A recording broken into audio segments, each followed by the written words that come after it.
私はエンダイブが好きです。 Plutôt stylé, non? Ça veut dire j'aime les endives.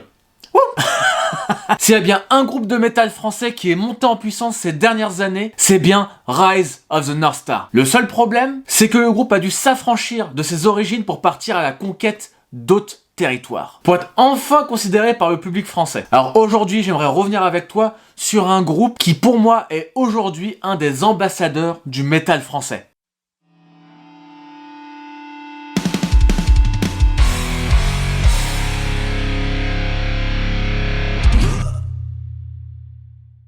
Salut à tous, ici Aziz, on se retrouve pour un nouvel épisode de Dealer de Métal. La chaîne où on parle rock, la chaîne où on parle métal, la chaîne où on parle de tous ses dérivés. Aujourd'hui les amis, on s'attaque à du très gros, à du lourd dans tous les sens du terme. Parce que tu ne le sais pas encore, mais tu es déjà mort.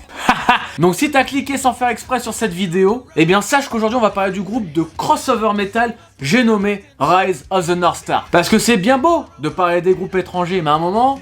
la France a rien à envier aux autres. Sachant que je suis dans le mood, et vu que la dernière fois que j'ai parlé d'un groupe français, ma chaîne a genre explosé, je me dis que ça intéresse pas mal de gens. Donc vu que ça me plaît et qu'il y a une audience, et ben je me suis dit qu'on allait faire ça aujourd'hui. Alors si tu soutiens la scène métal française, explose-moi ce pouce bleu right fucking now. Abonne-toi à la chaîne et n'oublie pas de cliquer sur la cloche. Comme ça, tu vas rien rater de mes prochaines vidéos. Ok, donc c'est parti. Donc, si tu ne connais pas Rise of the North Star, voici une description en quelques mots. Originaire de la capitale, le groupe est créé aux alentours de 2008. Rise compte à son actif 2 EP, 2 albums studio et 1 album live. Si je devais te décrire le style, ça serait un subtil mélange entre du hardcore, du metal, du thrash metal et du hip-hop. C'est comme si Rage Against the Machine avait fait un enfant avec Slayer, Biohazard, Suicidal Tendencies, Pantera et le Wu-Tang. Ouais, ça fait une soirée de bons gros bagarreurs. Mais ce qui fait la particularité de Rise of the North Star, rebaptisé de temps en temps ROTNS, c'est sa grande influence de la culture japonaise. Et tout particulièrement, les mangas. Oui, attends, je te repose, Sangoku. Voilà. Il y a juste à regarder les visuels des albums, les tenues de scène des clips. D'ailleurs, le nom Rise of the North Star fait référence au manga Hokuto no Ken, rebaptisé Ken le survivant pour nous amis francophones. C'est d'ailleurs pour ça que j'ai dit... Tu ne le sais pas encore, mais tu es déjà mort. Quoi? Qu'est-ce que tu dis? Donc tu vois sur le papier, Rise of the North Star, c'est un groupe de hardcore comme il y en a un petit peu partout en France. Mais avec l'univers manga en plus. Et je pense que tu vas être d'accord avec moi si je dis que quand on additionne le hardcore et les mangas, ça fait un truc vachement niché. Le genre de truc que quelques initiés connaissent parfaitement. Et c'est là où ma réflexion elle arrive parce que j'aimerais qu'on analyse, toi et moi, pourquoi ce groupe-là a autant la cote. Pour l'occasion, j'ai fait mes petites recherches. Car même si je connais des gens qui connaissent des gens du groupe de machin, que un tel que connaît un tel et trucs bidules, le fameux gars qui connaît un gars qui connaît un gars quoi. Eh bien sache que la courte conclusion que j'ai là maintenant, c'est que beaucoup de groupes devraient s'inspirer de Rise of the North Star. Parce que ce groupe est un groupe totalement DIY. Autrement dit, il s'occupe d'absolument tout de ce qui se passe dans le projet et autour. Tout ce que tu vois en rapport avec ROTNS est acté par les membres du groupe. C'est créé par eux, c'est validé par eux. Ils mettent toute l'énergie qu'ils ont dans ce projet. J'ai même regardé la vidéo de présentation lorsqu'ils ont enregistré leur dernier album. Un des membres dit, si t'es pas à 100% dans le projet, salut!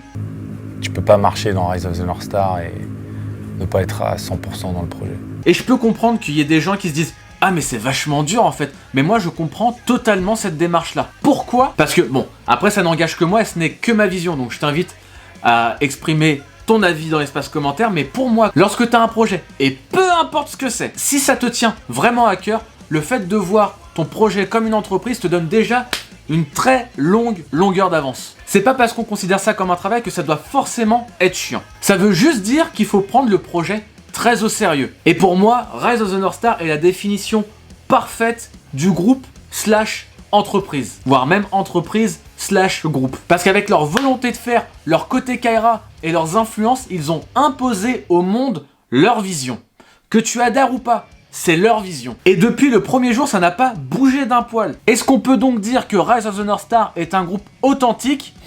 Pour moi, il y a tous les ingrédients pour dire oui. C'est le seul groupe qui, à ma connaissance, a créé son propre label, là où d'autres groupes vont attendre à ce qu'un label les contacte. Les mecs, ils ont attendu personne. Ils se sont autoproduit, ils ont tout monté pour faire en sorte de créer leur truc. Et ils n'ont pas attendu qui que ce soit pour conquérir le monde. Alors oui, je t'entends déjà dire « Non mais Aziz, mais il y a ce groupe-là qui a créé son label patati patata ».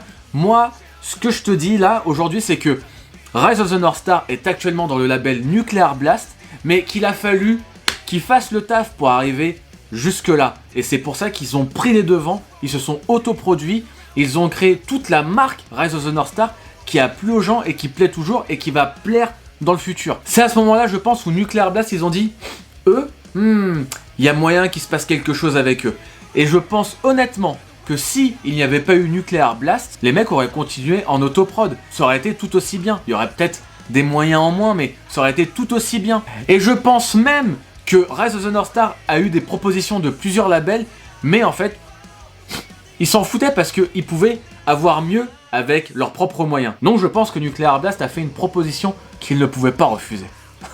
Parce que j'aimerais aussi te parler de l'état d'esprit que tu peux ressentir dans les paroles. Alors là, je peux te mettre les paroles. Alors, qu'est-ce qu'il nous dit? Like I do, no more lies, unleash the beast inside, woo woo. Bon, je rigole.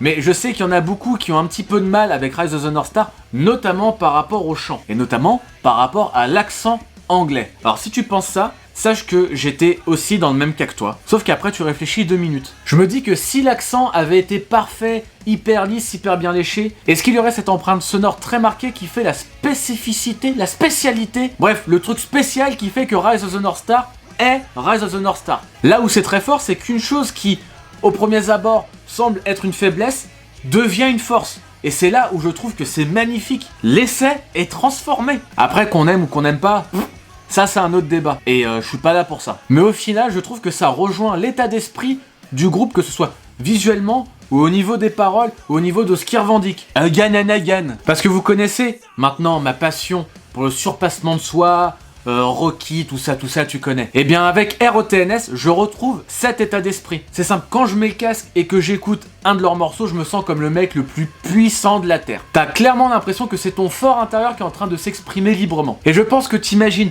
même pas le nombre incalculable de fois où je me suis fait très mal au dos en écoutant des morceaux comme Sound of Wolves, Mike Tyson, Dressed All in Black, Phoenix, Welcome, What the Fuck, Bozozoku, Blast Them All, Neketsu, Demonstrating Masaya Style. Messieurs, dames. Non mais attendez, est-ce qu'on peut revenir 2 petites minutes sur le fait qu'ils aient ramené la voix française, originale de Vegeta pour ouvrir un de leurs EP. Bah, le morceau d'intro, c'est Vegeta qui vient, il pose un petit freestyle là tranquille. Non, parce que pour moi, c'est un rêve de gosse.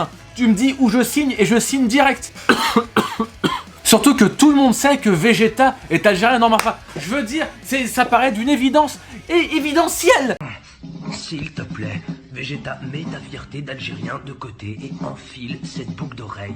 Arrête de te ménique. Ni comme moque. Tu l'auras compris, Rise of the North Star, c'est un groupe qui est bourré d'énergie et qui arrive à la transmettre, que ce soit en studio ou en live. C'est brut, sans artifice, inutile d'en faire des caisses. Non, c'est l'énergie brute avant tout. Et si tu veux mon avis, d'après moi, tout ce qui leur arrive est clairement mérité. Parce qu'il suffit de traîner un petit peu sur YouTube pour voir le type de salle qu'ils faisaient au début du projet. Avec des riffs ultimes, le groove années 90, le visuel, les punchlines vocales qui rentrent facilement dans ta tête. Rise of the North Star est pour moi un groupe qui a les ingrédients parfaits pour perdurer dans le temps. Et j'espère vraiment qu'ils vont rester sur cette lancée parce que je pense qu'on n'est pas à l'abri de nos surprises et qu'ils ont encore plein d'idées, plein de trucs, parce que franchement ils transpirent tellement le projet, ça peut que être énorme. S'il y a plus de moyens, ça peut que être énorme. Et puis le fait qu'ils se sentent encore un petit peu challenger, enfin moi j'aime beaucoup ça, voilà, qui est encore tout à prouver.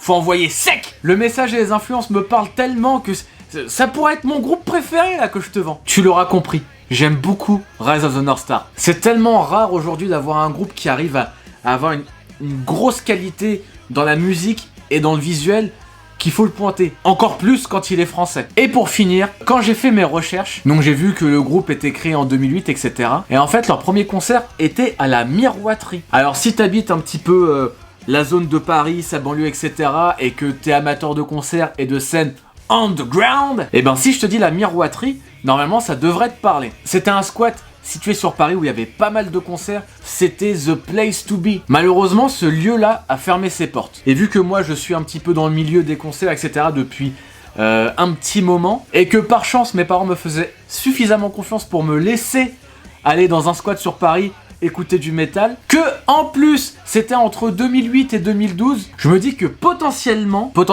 hein, j'ai vu le premier concert de Rise of the North Star. Ou alors pas du tout. Mais c'est vrai que je squattais ce lieu-là et j'y allais pour les concerts. Peu importe l'affiche, il y avait vraiment une super ambiance que j'y allais pas forcément pour l'affiche. Donc j'y allais juste pour faire la bagarre. Et dernier petit point que je trouve hyper important, je trouve que depuis qu'ils ont leur dernier batteur, Thomas a.k.a. Fantôme, le groupe a le batteur qu'il mérite. Dans le sens où ce gars-là fait tellement partie des meilleurs batteurs français selon moi que j'ai pu voir dans des concerts rock ou metal. Parce que je l'ai vu plus d'une fois lorsqu'il jouait dans le groupe The Butcher's Rodeo. Il a une aisance, il a un groove et une force de frappe de ouf.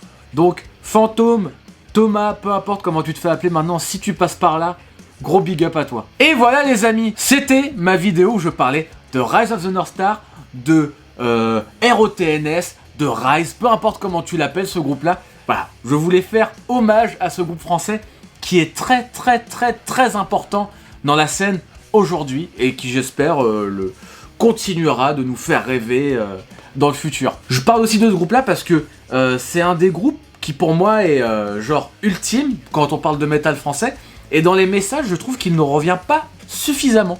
Donc je me suis dit que j'allais faire ce petit équilibrage là et j'espère que ça va vous faire plaisir. En tout cas, dites-moi si vous kiffez Rise of the North Star, si vous détestez, si oui, sinon expliquez-moi pourquoi, parce qu'on n'est pas là à juste dire oui, non, nul, bien. Voilà. Argumentons, discutons, faisons en sorte de découvrir plein de choses à tous les gens qui regardent mes vidéos, qui lisent les commentaires. Et voilà quoi. Si la vidéo vous a plu, n'hésitez pas à vous abonner, à partager autour de vous. Il y a un Discord, il y a plein de liens en dessous là, il y a un Tipeee si tu veux me soutenir dans mon travail. Bref, je te laisse regarder tout ça tranquillement. Je te dis à lundi prochain pour encore plus de métal. Yeah!